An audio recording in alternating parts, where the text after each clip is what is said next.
Before we start the pie, we have to have a pie crust and a pie crust top. So I'm doing a double pie crust, and I'm going to tell you the ingredients. I've got 3 cups of all-purpose flour and a good pinch of Himalayan sea salt. You use the salt you've got. And I'm going to sift it because I always sift my flour just to lighten it up. Years ago they used to sift flour because there was things in the flour, but we don't have to do that anymore. But I always sift my flour.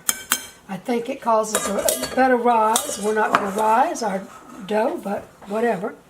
In here I have 2 1/4 sticks of butter. That's what I've got here, and what I'm going to do now, it's also very, very cold. So I'm putting a little flour on my butter before I actually add it to the flour, so it separates. The butter will be separated and won't want to bind together as bad. You see how? Whoop, there's one. It's got a little flour all over it, and you see how it's all not sticking together. And it was big. It was like a clump before. They were almost all together. And I'm going to go ahead and pour all of that in my flour. This flour is 300 grams, 16 ounces, or 3 cups.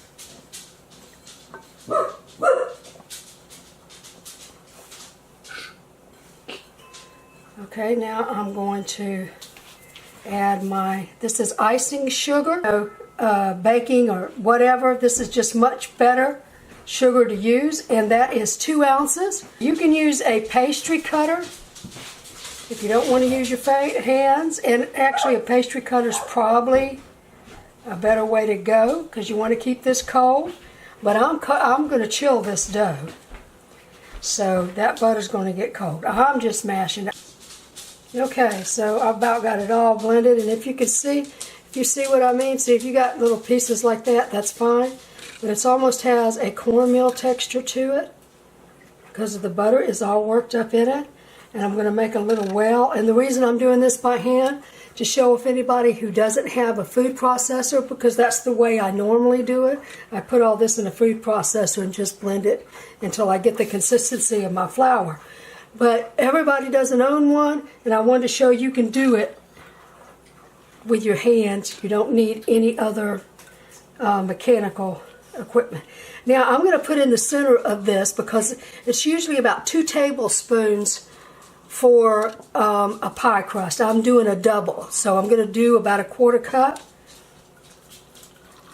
And stop there. And I may add some more. As any time when you're using flour, you just have to be err on the side of caution. Yes, err on the side of caution, because you just want to make sure. And the thing is that butter was already clumping together without even having anything in it. And as you can see, my flour here has completely absorbed the water. Like I said, with flour, you just don't know. Different types of brand. I'm using King Arthur right now, but different types of flour where you need more water than other brands. It just varies where it's made, your humidity. Chilly. Almost December. Tomorrow's Thanksgiving. So I'm just going to add it until I get this. Probably going to be enough right there. And you're going to think, oh, it's still too crumbly. No, no, no. You would be surprised. You want to be able to hold it like, look, I'm going to show you. See now, I press it together and it stays. See how it's making a ball? Right like that? That's what you want. If it won't make a ball that holds together, you need to add some more. And right now, I'm just making sure it's well incorporated. Yep, incorporated. And you can make a mistake and not put enough water or not knead your flour dough enough, and you end up with, instead of a nice flaky crust, the crust is crumbly. You got to make sure, you don't want to overwork it, but you also got to make sure everything is incorporated.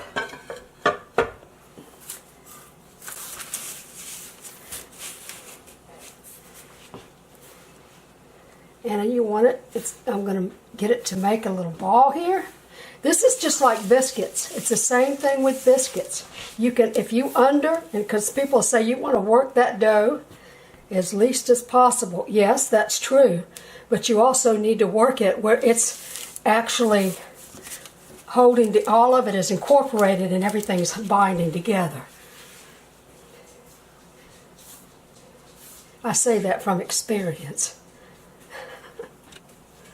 Now, you see how I've got a nice little ball? This is going back into the refrigerator. If it was a single dough, I would say 30 minutes. But this is a double dough, and I want it to get cooled all the way through. So I'm going to make sure it's in there about an hour, 45 minutes to an hour. I don't too much care for plastic, so I'm using wax paper. Parchment paper would work for this. All you need to do is make sure it's covered, just like that. And now we'll be back for the next part. Okay, so right now I'm just going to take half of this dough.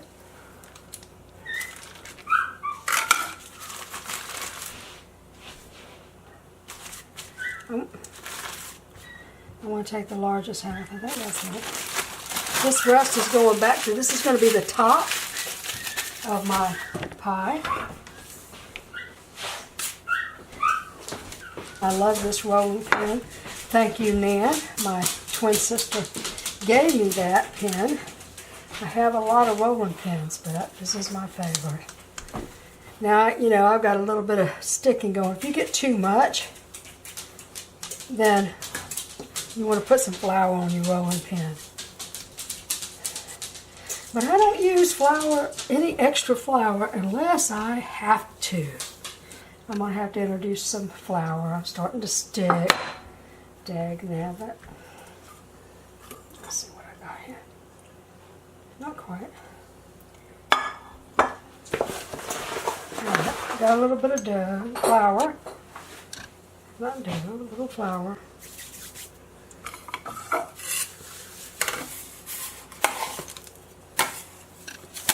I'm going to pick it up and put some flour under it.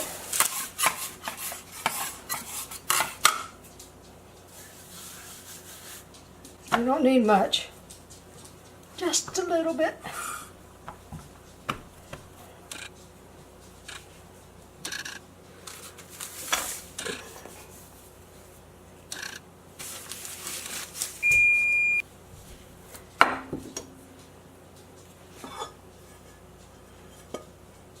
All right.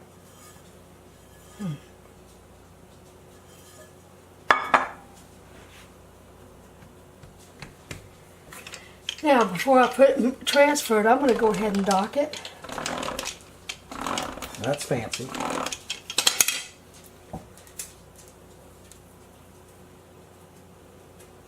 I'm going to fold it in Quarters. quarters. Yeah.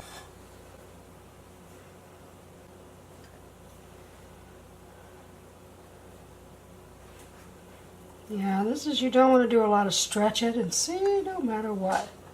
But you cannot take some from here and move it over there. It's perfect here. I don't need all this here.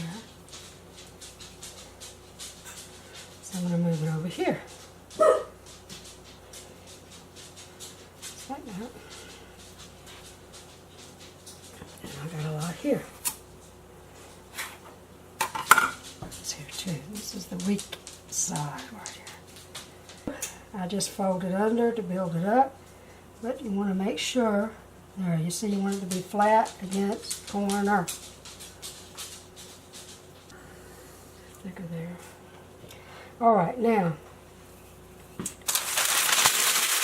I've got my oven set at 350 degrees. And I've got a piece of parchment paper. I've wadded and crinkled up these together, and now I'm going to let it out. Now, why did I do that? Why would I do that? Because I want this parchment paper to get in these crooks and crannies. Just like that. And you won't have luck with your parchment paper if you don't crinkle it. See how it just stays there. It's not like straight up and popping up and all that. Now these are just beans I've had for a long time. Pinto beans, I think is what they are. Doesn't matter. I reuse them over and over again. And that's to keep it from the bottom from popping up. So this is going into 350 degrees for 10 minutes.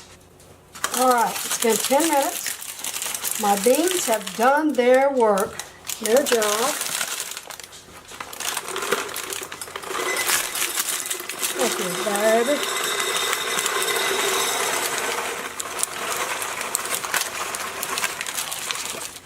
Alright, so don't cover your beans up until they're completely cooled. They're hot now, so you don't want to. And this is what it looks like now. We're going to cook it for 10 more minutes. Okay, now how do I know this is enough? You don't want to completely cook your pie crust because it's going to be cooked again with, you know, the apples and everything.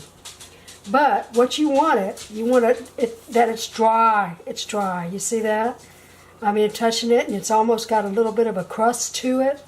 And that is enough. At 350, 10 minutes with your beans, parchment paper, and then your beans. And then 10 minutes after you've removed the parchment paper, you cook it for 10 minutes more. If you still see wet, you need to cook it a little bit more. Because what you don't want is a soggy bottom. So now, this is going to cool. Okay, in here, in this bowl I have 3.5 pounds, which was 8 of these apples. You had to measure them yourself for yours. These were pretty good size apples. But there's 3.5 pounds, and I took a lemon and I zest the lemon with a microplane. And I put the zest in here with all the juice from that lemon. So that was about 2 to 3 tablespoons of lemon juice. In this bowl, this is my dry ingredients. I have a 1/4 cup of corn flour. I know, but it works. Corn flour works very well. You don't really get the lumps. A 1/4 cup of corn flour. In here, I have a 1/4 cup of grated nutmeg. 1/4 cup? 1/4 teaspoon. Thank you, Bob. And I'm also going to put a 1/4 teaspoon of whole spice, allspice that I have crushed myself. And I'm going to put 2 teaspoons of cinnamon.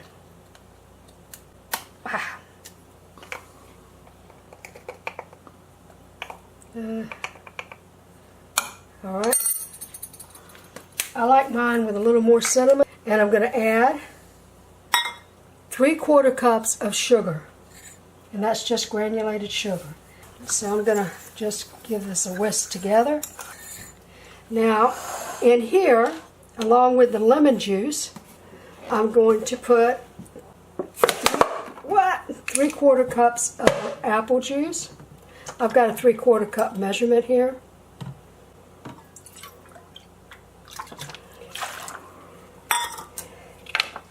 Did I say apple juice? I did say it's just apple juice. I'm going to put a tablespoon of brandy. You got rum or whatever you like. Right now, that's what we got, brandy. Alright.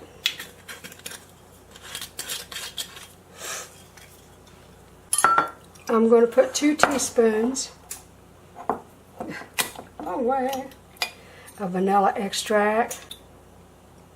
This is homemade vanilla extract. It works very well. I use Grey Goose vodka in it with as many, it's quite a few, I don't know if you can see, there is an awful lot of Vanilla bean. Yeah, vanilla beans in there. No jalapenos, just vanilla beans. No jalapenos, yeah. Now I'm just going to give this a little stir. Ah, one got Apple overboard. away. These are good. I mean, when you... Oh, I thought I lost one. That was just a lemon seed. Okay, I've given it a little... Now I'm going to add my dry ingredients. And I want to make sure they're all coated.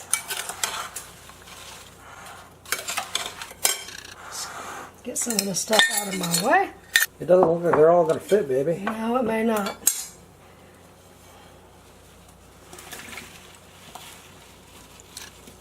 Oh, they did fit. It did fit. Wouldn't fit if it wasn't a deep dish pie. I'm going to put me some flour down right off the bat this time. And this is going to be harder because it's been in the refrigerator quite some time. So.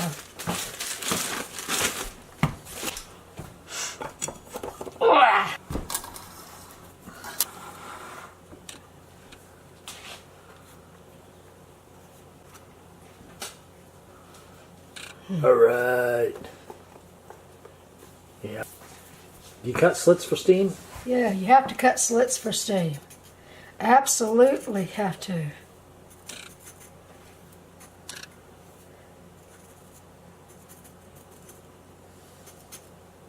Your pie right there. And this is an egg wash. I had already used it on my buns today. I'm going to reuse it now. That's what's left over. You're not reusing it. You didn't take it off the buns. Yes, I'm just going to use the rest of it for the pie. Isn't it nice to have a husband that can correct you so well? I love you, baby. I love you too. I get corrected all the time. It's all right.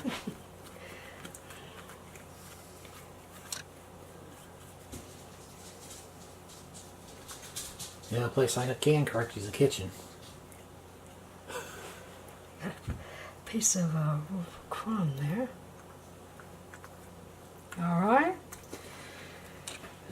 Now, you want to put a little sugar on the top of it. I'm just going to sweeten that crust a little more and just sprinkle a little sugar around it. Just to give it that little sweet crust. Now I know it's not a savory crust. No, and you can make the crust without the icing sugar and it'll work for savory. No problems. I'm going to preheat the oven to 425 and let it cook for 15 minutes. Then you reduce the oven to 375 and you cook it for an additional 45 to 55 minutes. Oh, butter. It's like butter, baby. It's done. And there you have it. It's got to cool before we cut it. Yeah, if you cut it now, the juices will just come out. And you want that juice to gel, so it's best to let it cool when you cut it. So we'll be back when it's cutting time. I wanted to add, because I didn't mention the apples themselves, we use Granny Smith. You want to make sure you have an apple. You want to cook an apple. And where'd you get that fancy poker holder thing? There you go. I got it from Amazon. I'll leave a link. And it's like $11, $12, something like that. I'll leave a link down below if you want to get one. Yes, and it works for pizza. It works for any dough you need to dock. Well, it's not cool. But it's not hot. And We just can't wait any longer. It's apple pie. And you heard that, so it should have been gone in the refrigerator and cut it. But you have heard of warm apple pie with a scoop of ice cream. My husband has the ice cream ready. First piece is always the hardest.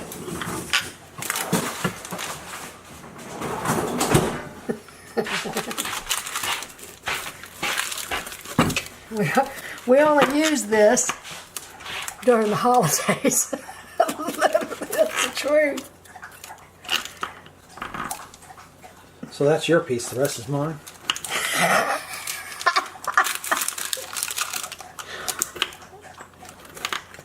I'm trying to make sure it's cut. It isn't here.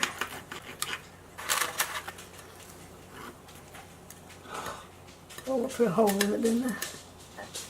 Yes.